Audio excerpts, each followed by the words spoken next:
Hi, Hermiston colleagues. This is Jackie. I am the library director at Blue Mountain, if I haven't met you yet.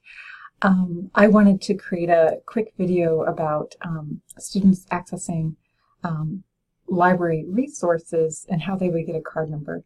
As students, I think in the past, how the process worked, they'd be issued a student ID card at the center, and then those would be mailed to the library and then back out to the student. We don't need to do that.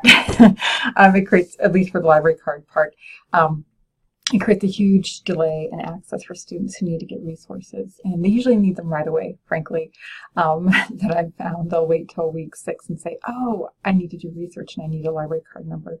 They can really get a library card number just through an online form that we've created, and I'll show you how to get there.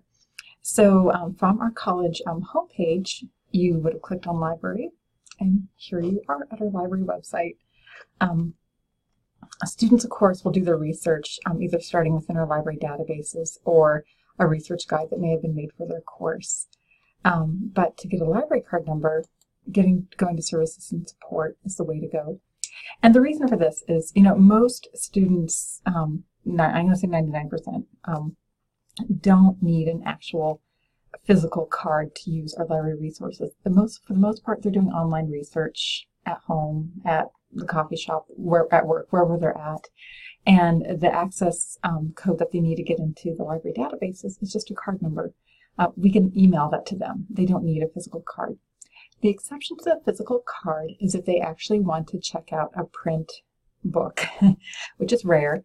And I would say for the most part, students at the centers utilize their local public library and have a card with them. So in fact, I have two cards. I have a BMCC card and a public library card. So just keep in mind. So all students would need to do, if they're brand new, we have a quick form here. If they've had a card in the past and it's maybe expired, they will just have to do this. So really easy peasy form. New patron registration. Of course, it's taking a minute here to load. About these forms, though, they are actually reviewed by a human being. So it's not instant. We actually have to go in and check and verify that they're a student.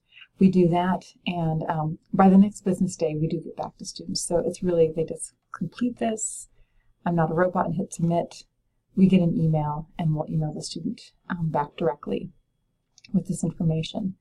So again, just to show you from the very beginning, library homepage. So we clicked on library, scroll down to services and support, and right here, either new patron registration or they can renew and update their account.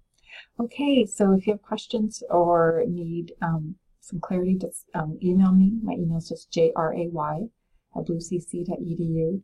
My number here is extension 5916. Okay, thanks.